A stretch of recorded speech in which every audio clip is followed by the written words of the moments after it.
Hurmatli tomoshabinlar, aziz obunachilar. Bugun siz bilan juda muhim, shoshilinch va har bir nafaqaxo'rga bevosita taalluqli bo'lgan bir masalani muhokama qilamiz. Bu sizning oila byudjetingizga, pensiya to'lovlaringizga jiddiy ta'sir ko'rsatishi mumkin. Shuning uchun diqqat bilan tinglang. Chunki bugungi ma'lumot sizning pensiyangiz boklanib qolishining oldini olishga yordam beradi. Ha, siz adashmadingiz. 1 maydan boshlab pensiyangizni olishda jiddiy muammolarga duch kelishingiz mumkin. Bu hayotiy muhim ma'lumotni o'tkazib yubormaslik uchun hozirroq kanalimizga obuna bo'ling va videoga like bosing.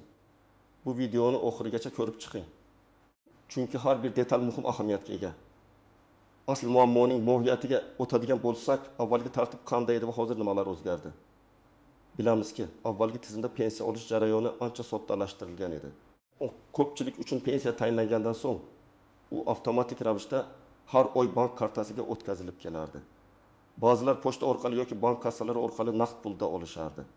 Bunda odatda pensiya tayinlangandan so'ng faqatgina ma'lum bir muddatda, masalan, har 5 yilda bir marta yoki shaxsiy ma'lumotlar o'zgarganda pasport almashtirish, familiya o'zgarishi kabi pensiya jamg'armasiga murojaat etish talab qilinardi. Bu jarayon ancha yillar davomida amalda bo'lgan va ko'pchilik bu tizimga ko'nikkan edi. Ya'ni ko'pchilikka pensiya avtomatik olish degan tushuncha singib ketgan edi. Har doim ham qo'shimcha ma'lumotnoma yoki guvohnoma talab qilinmasdi. Ayniqsa agar siz doimiy yashash joyingizda ro'yxatdan o'tgan bo'lsangiz va muntazam ravishda pensiya olish nuqtasiga borib turgan bo'lsangiz. Pensiya to'lovlari uzluksiz amalga oshirilar edi. Chunki pensiya jamg'armasi sizning yashash joyingiz va shaxsiy ma'lumotlaringiz haqida ma'lumotlarga ega edi. Biroq davlatimizda raqamlashtirish jarayonlari jadal rivojlanmoqda. Bu nafaqat qulaylik yaratadi, balki barcha ma'lumotlar bazalarini yangilash, ularni yagona tizimga birlashtirish va har qanday xato yoki suiiste'molchiliklarning oldini olishga qaratilgan juda muhim islohotdir. Mana shu raqamlashtirish jarayonining bir qismi sifatida ma'lumotlar bazalarini maksimal darajada dolzarb va aniq holatda saqlash zarurati paydo bo'ldi. Shu sababli yaqin kunlarda hukumatimiz tomonidan pensiya jamg'armasi va boshqa tegishli idoralar orqali nafaqaxo'rlarning shaxsiy ma'lumotlarini qayta tekshirish, ya'ni ularning faol ekanligini, yashash joyi ma'lumotlari to'g'riligini va shaxsiy guvohnomalari haqiqatda ham amalda ekanligini tasdiqlash uchun yangi bir tartib joriy etilishi haqida xabarlar tarqalmoqda. Bu aynan yangi ma'lumotnoma talab qilinishining asosiy sababidir. Hozirgi kunda pensiya jamg'armasi raqamli tizimlarni joriy qilib, fuqarolarning shaxsiy ma'lumotlarini E-davlat xizmatlar portali myToka.gov va boshqa idoralararo tizimlar bilan integratsiya qilmoqda. Bu jarayonning maqsadi pensiya to'lovlarining aniqligi va manzilli yetkazilishini ta'minlash. Shuningdek, marhum fuqarolar nomiga pensiya to'lovlarining oldini olish yoki ma'lumotlar eskirishi sababli yuzaga kelishi mumkin bo'lgan boshqa muammolarni bartaraf etishdir. Demak, o'zgarish nafaqat hujjat talabida, balki butun tizimning modernizatsiya qilinishida. Endi esa batafsil tahlilga o'tsak, nimani bilishingiz kerak, kimlar tashvishlanishi kerak va kimlarga bu qo'yda taalluqli emas? Birinchidan, bu yangi ma'lumotnoma degani. Ko'p ehtimol bilan sizning shaxsingizni tasdiqlovchi hujjatlaringiz, pasport yoki ID karta ma'lumotlarining dolzarbligini pensiya jamg'armasining ma'lumotlar bazasida tasdiqlash yoki sizning tirikligingizni tasdiqlash. Agar siz uzoq vaqtdan beri pensiyani masofadan turib olgan bo'lsangiz degani. Ba'zida bu yangi hujjat sizning doimiy yashash joyingiz, propisk to'g'risidagi ma'lumotlarni qayta ro'yxatdan o'tkazishni ham anglatishi mumkin. Hukumat ma'lumotlar bazasida har bir nafaqaxo'rning shaxsiy ma'lumotlari to'liq va aniq bo'lishini istaydi. Bu orqali har qanday noaniqliklar yoki eskirgan ma'lumotlar tufayli yuzaga keladigan xatolarning oldini olish mumkin. Kimlar tashvishlanishi kerak? Agar siz quyidagi guruhlardan biriga kirsangiz, bu ma'lumot siz uchun juda muhim va shoshilinchdir. Biri, uzoq vaqtdan beri pensiya jamg'armasiga murojaat qilmaganlar. Masalan, siz oxirgi marta pasportingizni almashtirganingizdan yoki yashash joyingizni o'zgartirganingizdan keyin pensiya jamg'armasiga bu haqida xabar bermagan bo'lsangiz. Tasavvur qiling, 35 yoshli Otabek bobo. U 10 yil oldin pensiyaga chiqqan. Pasportni almashtirganiga 3 yil bo'lgan. Ammo pensiya jamg'armasiga bu yangi pasport ma'lumotlarini taqdim etmagan. Uning eski pasport ma'lumotlari pensiya jamg'armasi bazasida saqlanib qolgan. endi yangi tizim joriy etilganda Otabek boboning eski pasport ma'lumotlari, yangi ma'lumotlar bazalari, masalan, IDB ma'lumotlar bazasi bilan mos kelmasligi sababli uning pensiya to'lovi to'xtatib qo'yilishi mumkin. İki ID kartaga o'tgan, ammo ma'lumotlarni yangilamaganlar. Hozirda pasportdan ID kartalarga o'tish jarayoni davom etmoqda. Agar siz ID kartaga ega bo'lgan bo'lsangiz, lekin uning ma'lumotlarini pensiya jamg'armasiga taqdim etmagan bo'lsangiz, bu ham muammo tug'dirishi mumkin. Masalan, 7000 yoshli Gulnora Aya yaqinda ID kartasini olgan. Uning pensiyasi bank kartasiga tushadi va u doimiy ravishda hech qanday muammosiz olib kelgan. Ammo yangi ID karta ma'lumotlari pensiya jamg'armasi tizimida aks etmagani sababli tizim uni identifikatsiya qilinmagan deb topishi va to'lovni to'xtatishi mumkin. Uch vaqtincha yoki doimiy ravishda chet elda yashovchilar. Chet elda yashaydigan yoki uzoq vaqt O'zbekistondan tashqarida bo'lgan nafaqaxo'rlar uchun bu yanada dolzarbroq. Ulardan tiriklik to'g'risida ma'lumotnoma talab qilinishi mumkin. Masalan, 75 yoshli Farhod aka Rossiyada o'g'lining yonida yashaydi va pensiyasini O'zbekistondagi bank kartasiga tushirtirib, yaqinlari orqali yechib oladi. U O'zbekistonga oxirgi marta 4 yil oldin kelgan. Unga nisbatan tiriklik holati noma'lum bo'lib qolishi mumkin. Bu holda pensiya jamg'armasi uning pensiya to'lovini vaqtincha to'xtatib, uning tirikligini tasdiqlovchi hujjat so'rashi mumkin. Bunday ma'lumotnoma elchixona yoki konsullik orqali olinadi. Nogironlik pensiyasi oluvchilar. Agar siz nogironlik pensiyasi oluvchi bo'lsangiz va tibbiy ko'rikdan o'tish muddati yaqinlashayotgan bo'lsa yoki belgilangan muddatda o'ta olmagan bo'lsangiz, bu ham pensiya to'lovining to'xtatilishiga sabab bo'lishi mumkin. Masalan, 55 yoshli Dilorom opaga ikkinchi guruh nogironligi uchun pensiya tayinlangan. U har 2 yilda bir marta tibbiy ko'rikdan o'tib, nogironlik muddatini uzaytirishi kerak. Agar u keyingi ko'rik muddatini o'tkazib yuborsa va MEIKdan tibbiy mehnat ekspert komissiyasi yangi ma'lumotnoma olmasa, uning pensiyasi avtomatik ravishda to'xtatib qo'yiladi. Bu ham yangi ma'lumotnoma olish zarurati tug'ilgan holatlardan biridir. Begim, vaqtincha propiska joyida ro'yxatda turuvchilar. Agar siz doimiy propiskada emas, balki vaqtincha ro'yxatda turgan bo'lsangiz va bu ro'yxat muddati tugagan bo'lsa, bu ham muammo bo'lishi mumkin. Pensiya jamg'armasi sizning doimiy yashash manzilingiz haqida aniq ma'lumotga ega bo'lishi shart. Kimlar tashvishlanishi shart emas, ko'p ehtimol bilan. Agar siz muntazam ravishda davlat xizmatlaridan foydalanib kelayotgan bo'lsangiz, masalan, My.Gov orqali o'z ma'lumotlaringizni yangilab turgan bo'lsangiz, yoki yaqinda pensiya jamg'armasiga pasportingiz yoki ID kartangiz ma'lumotlarini taqdim etgan bo'lsangiz, u holda sizning ma'lumotlaringiz yangi tizimda avtomatik yangilanishi ehtimoli yuqori. Shuningdek, agar sizning pasportingiz yangilanishi kerak bo'lmagan bo'lsa va siz biron bir shaxsiy ma'lumotni o'zgartirmagan bo'lsangiz, ko'p ehtimol bilan sizga qo'shimcha harakat talab qilinmaydi. Biroq har ehtimolga qarshi.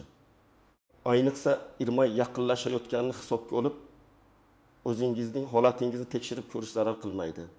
Pensiya jamg'armasining maslahat telefonlariga qo'ng'iroq qilish yoki My.Gov uz orqali o'z shaxsiy kabinetingizga kirib tekshirish orqali bu muammoni oldini olish mumkin. Misollar bilan yana batafsilroq ko'rib chiqsak, birinchi holat 68 yoshli Kamiljon aka. U pensiyasini har oy uyiga pochta orqali oladi. Uning pasporti eski modeldagi pasport bo'lib, uning amal qilish muddati tugamagan. Ammo pensiya jamg'armasi bazasida uning pasportining skaner qilingan versiyasi juda eski. Hozirda raqamli tizimlar EIDB ma'lumotlar bazasi bilan avtomatik integratsiyada ishlaydi. Agar Komiljon akaning pasport ma'lumotlari EIDB bazasida yangilangan bo'lsa, pensiya jamg'armasi ma'lumotlar bazasi bilan sinxronlashmagan bo'lsa, tizim pensiya jamg'armasidagi ma'lumotni eskirgan deb hisoblab, to'lovni vaqtincha to'xtatishi mumkin.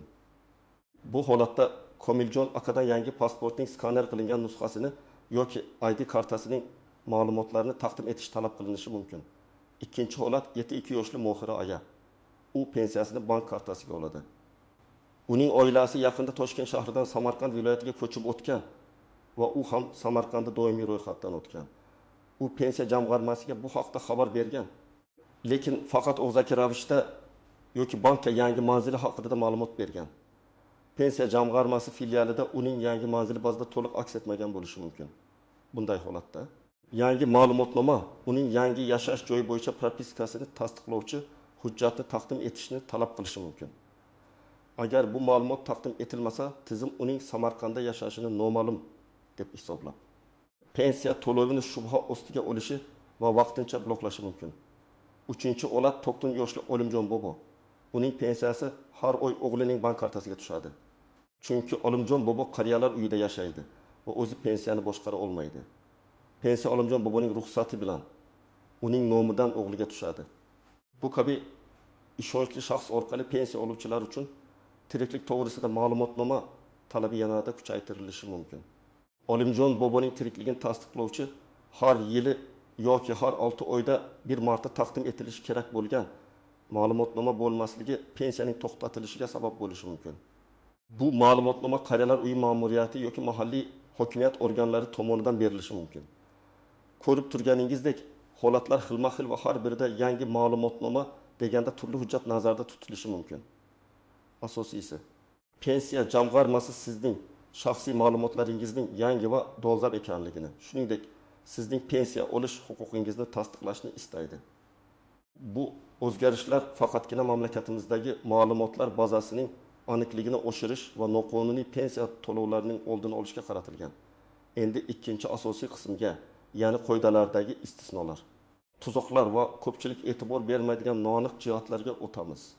Birinchidan, istisnolar. Yuqorida aytib o'tganimizdek, agar sizning barcha ma'lumotlaringiz davlat xizmatlari orqali doimiy yangilanib turgan bo'lsa, yoki yaqinda pensiya jamg'armasi bilan aloqada bo'lib, hujjatlaringizni taqdim etgan bo'lsangiz, ehtimol sizga qo'shimcha harakat qilish talab etilmaydi.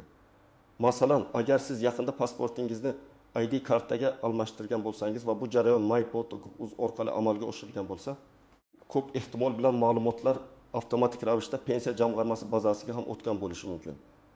Lekin bunga bepazit ishonmaslik kerak. Raqamli tizimlar ham ba'zida kechikishlar yoki texnik nosozliklarga ega bo'lishi mumkin.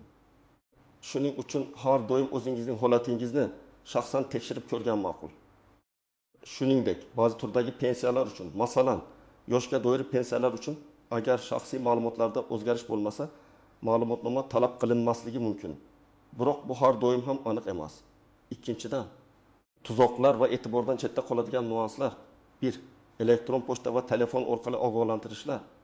Pensiya jamg'armasi ba'zan nafaqaxo'rlarga SMS orqali yoki elektron pochta orqali ogohlantirishlar yuborishi mumkin. Biroq ko'pchilik nafaqaxo'rlar bu ogohlantirishlarni e'tiborsiz qoldiradi yoki ularni firibgarlik deb o'ylaydi. Bunday xabarlarga e'tibor berish kerak, ammo har doim ham rasmiy manbaga, masalan, pensiya jamg'armasining rasmiy telefon raqamiga qo'ng'iroq qilib tekshirish zarur.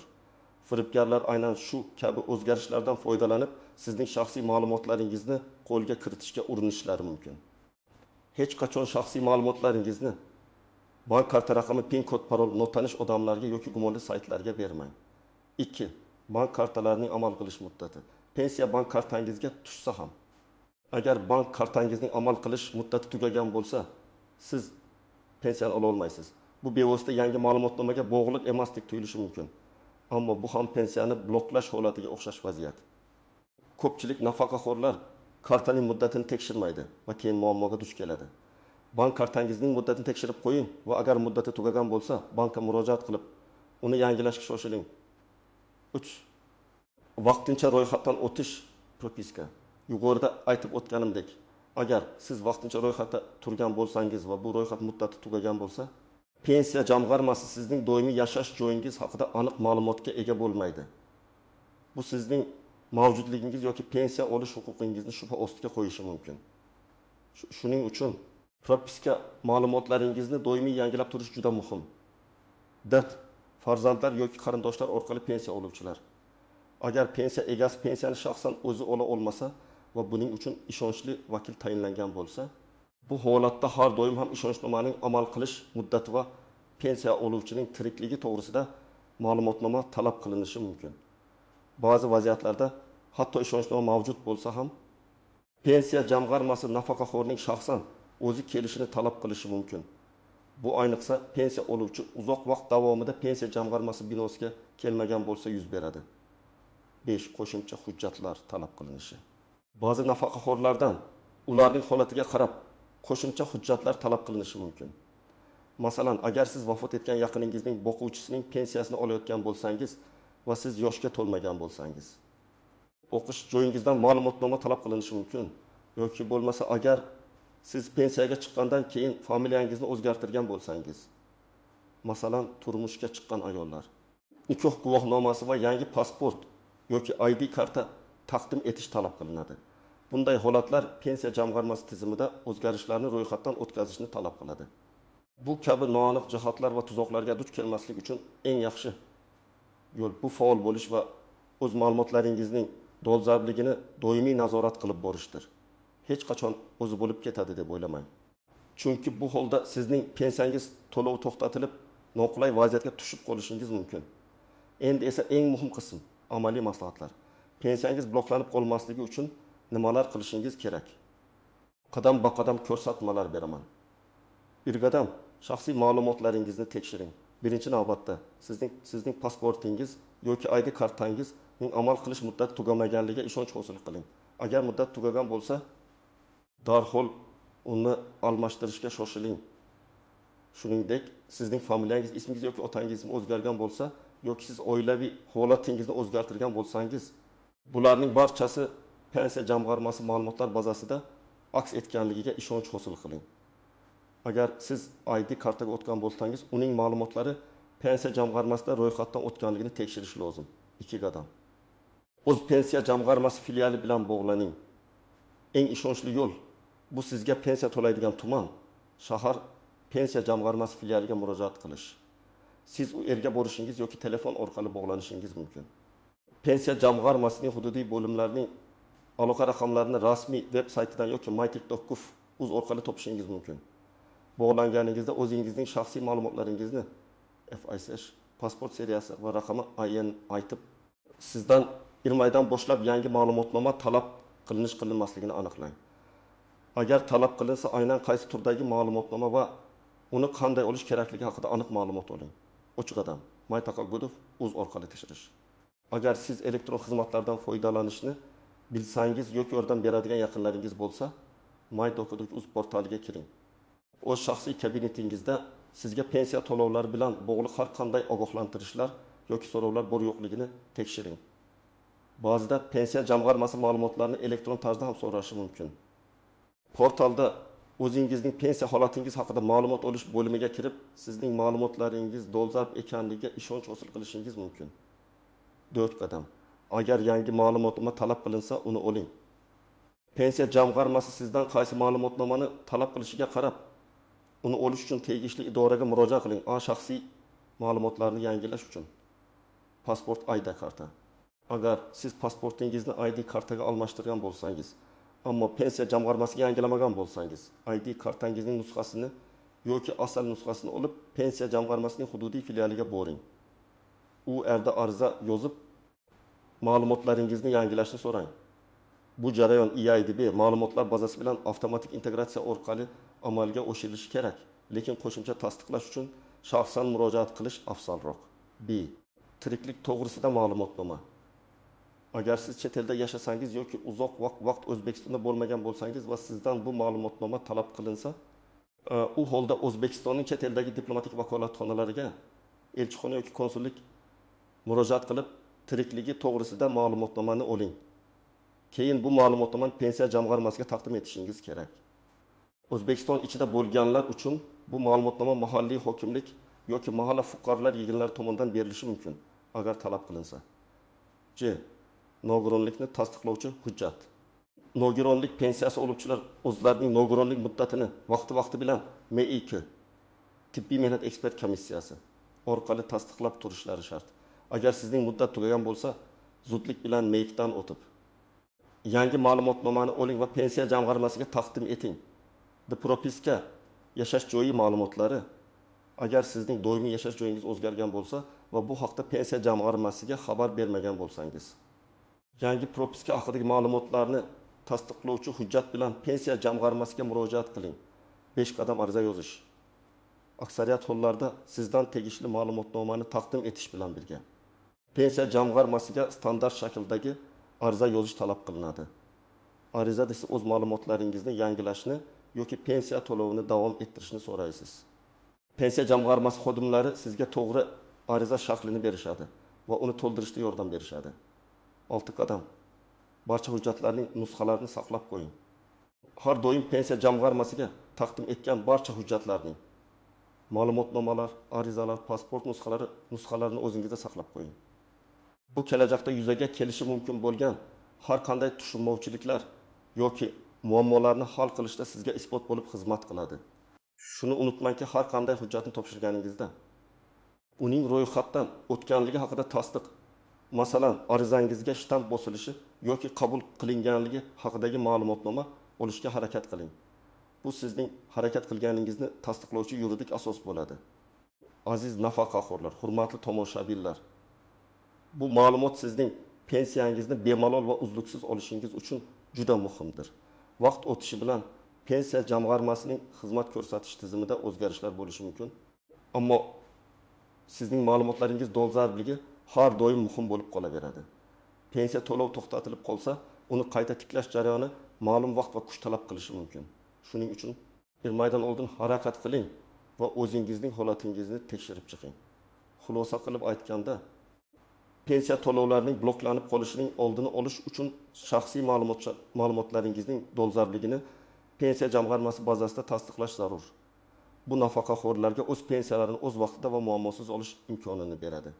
Bugungi videomizda biz sizga aynan shu jarayonlar haqida batafsil ma'lumot berishga harakat qildik. Umid qilamanki, bu ma'lumotlar siz uchun foydali bo'ldi.